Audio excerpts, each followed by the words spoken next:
President Biden warned of a nuclear Armageddon in response to President Putin's recent remarks on the Russia-Ukraine war. Today, I'm going to talk about what Putin said regarding using nuclear weapons, the reaction to Biden's Armageddon warning, and the comparisons to the Cuban Missile Crisis. I'm Michele Carroll. Welcome to the News Diet. Comments made by President Biden have sparked a conversation around the likelihood of nuclear weapons being used in the ongoing Russia-Ukraine war. Speaking at a Democratic fundraiser this week, President Biden was reacting to recent remarks by President Putin, alluding to the possibility of taking nuclear action. What Putin said was, quote, "I want to remind you that our country also has various means of destruction, and when the territorial integrity of our country is threatened, to protect Russia and our people, we will certainly use all the means at our disposal," even adding, "This is not a bluff." In response, Biden said, quote, "First time since the Cuban Missile Crisis, we have a direct threat of the use of a nuclear weapon, and that we have not faced the prospect of Armageddon since Kennedy and the Cuban Missile Crisis." Biden's alarmist reference to Armageddon caused many in the media to question if new developments had been made regarding Russia's likelihood to use a nuclear option. It's well known that Russia holds nuclear arms, so the longer this conflict continues, the more sensitive it becomes.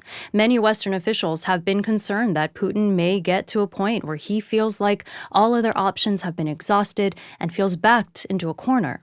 And what I mean by this is that now over 7 months into the fighting, and Putin still isn't close to achieving the results he likely wants to. The Russian military has captured some territories in the eastern and southern Ukraine, and even declares them now Russian territory, but Ukraine continues to put up a strong defense and even offense. Just last week, Ukrainian forces reclaimed some of the captured land, and considering that the Ukrainian population and military is much smaller than Russia's, this is widely considered an embarrassing look for Putin.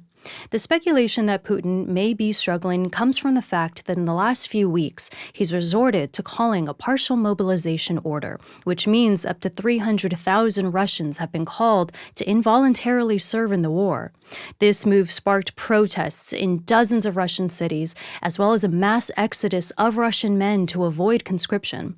Also, like I mentioned, the widely rejected declaration of occupied Ukrainian territory as now officially Russian territory also serves as a sign that Putin could be growing desperate. So, some wonder, the more tactics that Putin tries and fails at, if this means that resorting to a nuclear option is on the table. So this is why Biden's apparent warning caused concern. The thing is that U.S. officials have since come out claiming that no new developments have been made regarding Russia's likelihood of using such weapons. Even the White House press secretary said, quote, "We have not seen any reason to adjust our own strategic nuclear posture, nor do we have indications that Russia is preparing to imminently use nuclear weapons." When asked if the U.S. would officially enter the war if a nuclear weapon was used, National Security Advisor Jake Sullivan said that the consequences of such actions have been communicated to Russia, but that he wouldn't be sharing them publicly. We have not wanted to indicate exactly what those channels look like because we want to be able to protect them so that we have the continuing ability to reach Russia and tell them in no uncertain terms, for example, what the consequences would be, and they would be catastrophic if Russia went down the dark road of nuclear weapons use. So it sounds like Biden's remarks were referencing the conflict overall and Putin's veiled threats and not any specific actions made yet. Some are saying that Biden's comments were unnecessarily alarmist and escalatory, but others are saying that he's just responding to Putin's dangerous threats. Biden did make reference to the Cuban Missile Crisis in his remarks, which was the 1962 tensions between the U.S. and the then Soviet Union during the Cold War, when for 13 days a political and military standoff took place when Cuba agreed to hold Soviet nuclear missiles. With Cuba so close to the U.S., this was seen as a direct and imminent threat to the states. President Kennedy famously addressed the nation, notifying Americans of the missiles, and announced a naval blockade around Cuba and that the U.S. military was prepared to take action if needed. Luckily, the disaster was avoided when the Soviet Union agreed to remove the missiles in exchange for the U.S. to guarantee they would not invade Cuba and also to remove their own missiles from Turkey. Our goal is not the victory of might, but the vindication of right.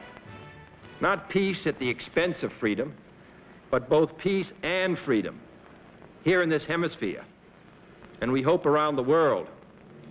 God willing, that goal will be achieved. Thank you and good night. You've just been informed, so now it's time to get on with your day. I'm Michele Carroll. Thanks so much for listening.